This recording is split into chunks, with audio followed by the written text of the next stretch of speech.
Hi friends, welcome back to my YouTube channel. ಇವತ್ತು ಈಸಿಯಾಗಿರೋ ಸಾಂಬಾರು ರೆಸಿಪಿನ ತೋರಿಸ್ತಾ ಇದ್ದೀನಿ ನೋಡಿ. ಬೀರೆಕಾಯಿ ಸಾರು. ಬೇಳೆ 1 ಟೀ ಗ್ಲಾಸ್ ತೊಗೊಂಡಿದ್ದೀನಿ, ಅರ್ಧ ಟೀ ಗ್ಲಾಸು ಹೆಸರು ಕಾಳು ತೊಗೊಂಡಿದ್ದೀನಿ ನೋಡಿ. ಇವೆರಡನ್ನೂ 3 ವಿಸಿಲ್ ಹಾಕ್ಸಿ ಕುಕ್ಕರಲ್ಲಿ ಇಟ್ಕೋಬೇಕು. ಮೊದಲು ಕುಕ್ಕರ್ನ ಇಟ್ಕೊಂಡಿದ್ದೀನಿ ಸ್ಟವ್ ಮೇಲೆ. 1 ಗ್ಲಾಸು ದೊಡ್ಡ ಗ್ಲಾಸಲ್ಲಿ ನೀರು ಸೇರಿಸ್ಕೊತಾ ಇದ್ದೀನಿ. ಮತ್ತು ಬೇಳೆನ ವಾಶ್ ಮಾಡಿಕೊಂಡು ಅದರಲ್ಲಿ ಸೇರಿಸ್ಕೊತಾ ಇದ್ದೀನಿ, ಕುಕ್ಕರ್ಗೆ ಹಾಕ್ಕೊತಾ ಇದ್ದೀನಿ ನೋಡಿ. ತುಂಬ ರುಚಿಯಾಗಿರುತ್ತೆ. ಮುದ್ದೆಗೆ, ಚಪಾತಿಗೆ ಮತ್ತು ದೋಸೆಗೆ, ಅನ್ನಕ್ಕೆ ಎಲ್ಲದಕ್ಕೂ ತುಂಬ ಚೆನ್ನಾಗಿರುತ್ತೆ ಈ ಸಾರು. ಮತ್ತು ತುಂಬ ಈಸಿಯಾಗಿ ಕೂಡ ಮಾಡ್ಬೋದು. ಒಂದೇ ಒಂದು ಬೀರೆಕಾಯಿ ಇದ್ದರೆ ಸಾಕು, ಮಾಡ್ಬೋದಿದು ನೋಡಿ. ಸ್ವಲ್ಪ ಅರಿಶಿನ ಮತ್ತು ಉಪ್ಪು ಸೇರಿಸ್ಕೊಂಡು ಲಿಡ್ನ ಕ್ಲೋಸ್ ಮಾಡಿ 3 ವಿಸಿಲ್ ಹಾಕ್ಸ್ಕೋಬೇಕು.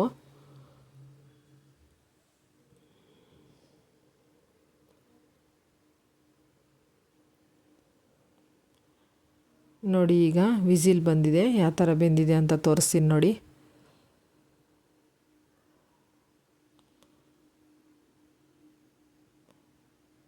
ನೋಡಿ, ಈ ಥರ ಬೆಂದಿದೆ.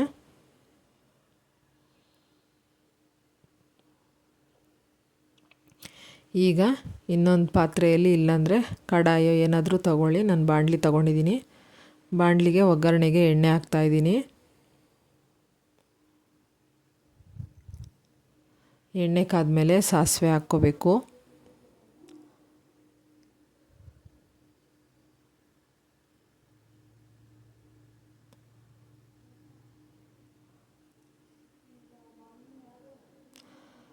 ಸಾಸಿವೆ ಹಾಕಿದ್ಮೇಲೆ ಬೆಳ್ಳುಳ್ಳಿ ಮತ್ತು ಜೀರಿಗೆನ ಇಟ್ಕೊಂಡಿದ್ದೀನಿ. ಜಜ್ಜಿಟ್ಕೊಂಡಿದ್ದೆ ಬೆಳ್ಳುಳ್ಳಿನ ಒಂದು 10 ಎಸಳು ಹಾಕ್ಕೊಂಡಿದ್ದೀನಿ.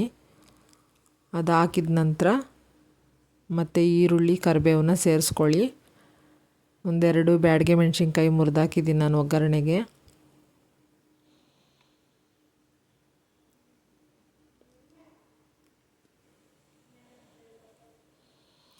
ಚೆನ್ನಾಗಿ ಬೇಯಿಸ್ಕೊಳ್ಳಿ ಎಣ್ಣೆಯಲ್ಲಿ.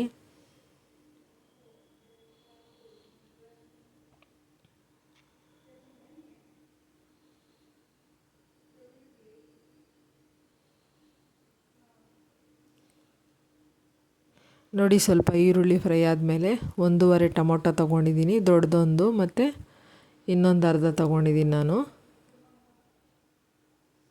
ನಾನು ಚಿಕ್ಕದೊಂದು ಇಲ್ಲಿ ಬೀರೆಕಾಯಿ ತೊಗೊಂಡಿರೋದು ನೋಡಿ. ಆದ್ದರಿಂದ ಅದಕ್ಕೆ ತಕ್ಕಾಗಿ ತೊಗೊಂಡಿದ್ದೀನಿ.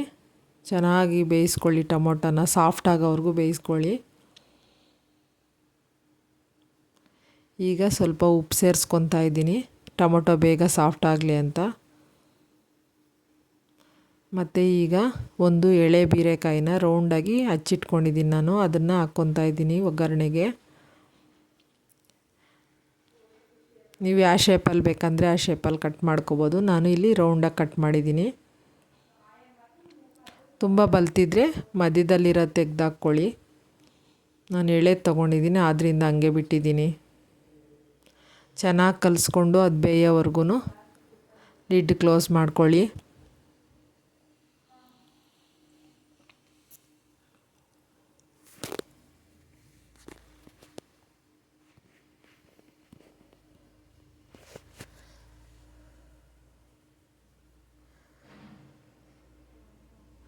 ನೋಡಿ, ಒಗ್ಗರಣೆಯಲ್ಲಿ ಇನ್ನೂ ಬೇಯ್ತಾ ಇದೆ. ಚೆನ್ನಾಗಿ ಬೇಯಬೇಕು, ಮೆತ್ತಗದು.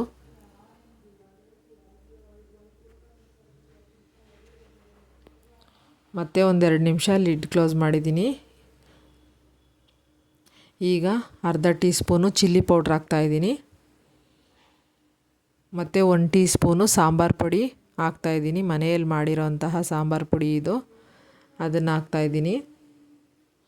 ಹಾಕಿ ಚೆನ್ನಾಗಿ ಕಲಿಸ್ಕೋಬೇಕು, ಮಸಾಲೆ ಹಿಡಿಯೋ ಥರ.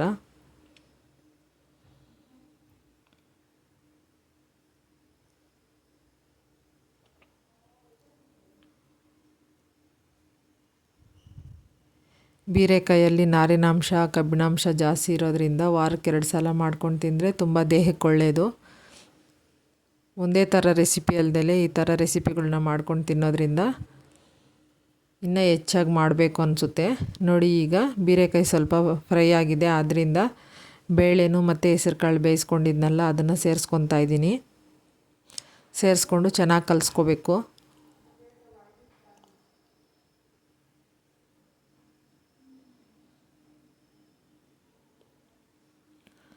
ಅಕಸ್ಮಾತ್ ಬೀರೆಕಾಯಿ ಬೆಂದಿಲ್ಲ ಅಂದರೆ ಸ್ವಲ್ಪ ನೀರು ಹಾಕಾದರೂ ಬೇಯಿಸ್ಕೊಳ್ಳಿ. ಈಗ ಸ್ವಲ್ಪ ನೀರು ಸೇರಿಸ್ಕೊಂಡು ಕೊತ್ತಂಬರಿ ಕಟ್ ಮಾಡಿರೋದು ಹಾಕ್ಕೊಂಡು ಮತ್ತು ಕಾಯಿ ತುರಿ ಹಾಕ್ಕೋಬೇಕು. ಸ್ವಲ್ಪ ಕಾಯಿ ತುರಿ ಹಾಕಿ ಕಲಸಿ ಬೇಯಿಸ್ಕೊಳ್ಳಿ ಚೆನ್ನಾಗಿ.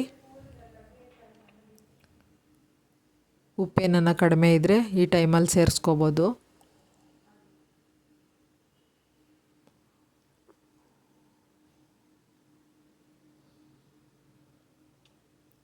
ನೋಡಿ ಈಗ 1 ನಿಮಿಷ ಲಿಡ್ ಕ್ಲೋಸ್ ಮಾಡಿ ಬೇಯಿಸ್ಕೊತಾ ಇದ್ದೀನಿ ನಾನು.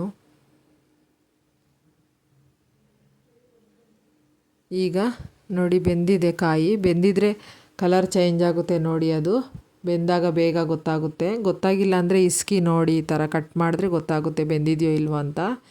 ಈಗ ಬೀರೆಕಾಯಿ ಸಾರು ರೆಡಿಯಾಗಿದೆ. ಬೀರೆಕಾಯಿ ಬೇಳೆ ಸಾರು ರೆಡಿಯಾಗಿದೆ ನೋಡಿ. ಮುದ್ದೆ ಜೊತೆಗೆ ಮತ್ತು ಅನ್ನ ಜೊತೆಗೆ ಮಾಡಿದ್ದೀನಿ ನಾನು.